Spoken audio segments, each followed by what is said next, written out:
అందరికీ నమస్తే అండి. కూటమి ప్రభుత్వం స్థానిక సంస్థల ఎన్నికలు నిర్వహించడానికి రెడీ అవుతుంది.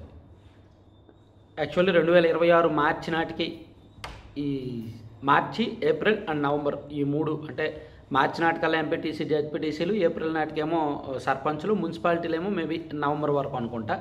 అంటే అటు ఇటుగా కొంచెం ఓవరాల్గా ఏప్రిల్ నాటికల్లా ఎన్నికలు అయితే జరగాలి, స్థానిక సంస్థల ఎన్నికలు అయితే జరగాలి.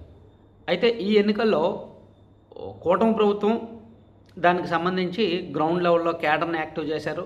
ఆల్రెడీ వాళ్ళకి రావాల్సిన కొన్ని బిల్లులన్నీ కూడా ఫిబ్రవరి నాటికో లేదా మార్చి ఫస్ట్ వీక్ నాటికో ఇవ్వడానికి రెడీ అవుతున్నారు.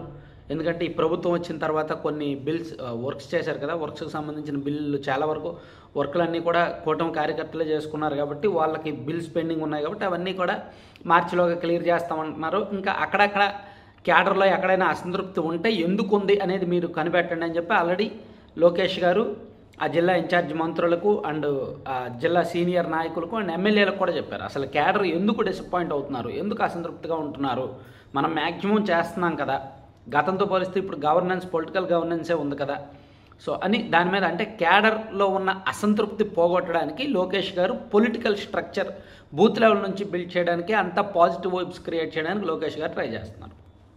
So that means TDP and కూటమి స్థానిక సంస్థల ఎన్నికలకు రెడీ అవుతున్నారని.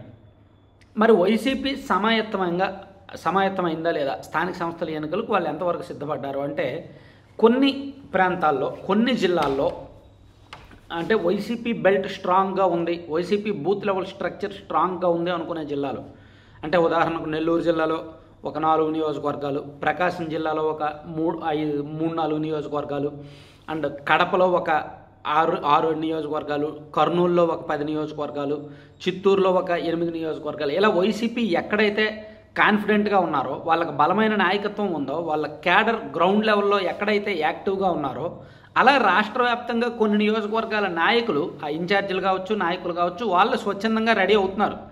స్థానిక సంస్థల ఎన్నికల్లో తాడో పేడో తేల్చుకుందాం, ఖచ్చితంగా మన పట్టు నిరూపించుకుందాం, ఎన్నికల్లోకి దిగుదామని. కానీ మిగిలిన చోట్ల ఈ కృష్ణా, గుంటూరు జిల్లాలు కావచ్చు, అండ్ గోదావరి జిల్లాల్లో కానీ, అండ్ విశాఖపట్నం, ఇలా ఇటువంటి జిల్లాల్లో వైఎస్ఆర్ కాంగ్రెస్ పార్టీ క్యాడర్ కూడా అంత యాక్టివ్గా లేరు. అంటే వైసీపీకి బలమే ఈ జిల్లాల్లో తక్కువ, ఉన్న క్యాడర్ అంతంత మాత్రమే, ఎక్కువగా కాంప్రమైజ్ పాలిటిక్స్ చేసుకుంటూ వెళ్ళిపోతున్నారు. ఎన్నికలు వచ్చినప్పుడు రాజకీయం చేద్దాంలే అని అంత స్ట్రాంగ్గా వైసీపీ కూటమినేమీ అపోజ్ చేయట్లేదు. సో ఇప్పుడు వీళ్ళేమో వద్దు, స్థానిక సంస్థల ఎన్నికలు ఎందుకు, మళ్ళీ కేసులు పెడతారు, ఇబ్బంది పెడతారు, ఇప్పుడు మళ్ళీ ఆర్థికంగా నష్టపోతాము, ప్లస్ కేసుల్లో కూడా ఇరుక్కుంటాము, తీరా ఒక 30 లక్షలు 40 లక్షలు ఖర్చు పెట్టి ఎన్నికల్లో పోటీ చేసినా ఒకవేళ ఓడిపోతే కష్టం, మళ్ళీ ఫ్యూచర్ ఉండదు, పార్టీలో యాక్టివ్గా పనిచేయలేరు అని కొంతమంది క్యాడర్ అభిప్రాయపడుతున్నారు. సో ఇక్కడ వైసీపీలో భిన్నాభిప్రాయాలు వస్తున్నాయన్నమాట. ఒక ప్రాంతంలోనేమో మొండిగా ఫైట్ చేయడానికి రెడీ అవుతున్నారు, అవసరమైన డబ్బులు పెట్టడానికి రెడీ అవుతున్నారు, కొన్ని ప్రాంతాల్లో వద్దంటున్నారు.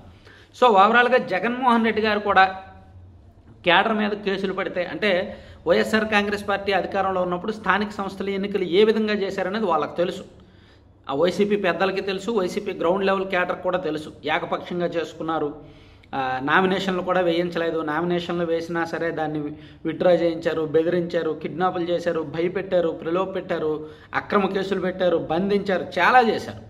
సో ఏకపక్షంగా ఎన్నికలను చేసుకున్నారనమాట. సో ఆ అనుభవాలన్నీ కూడా వీళ్ళకి తెలుసు.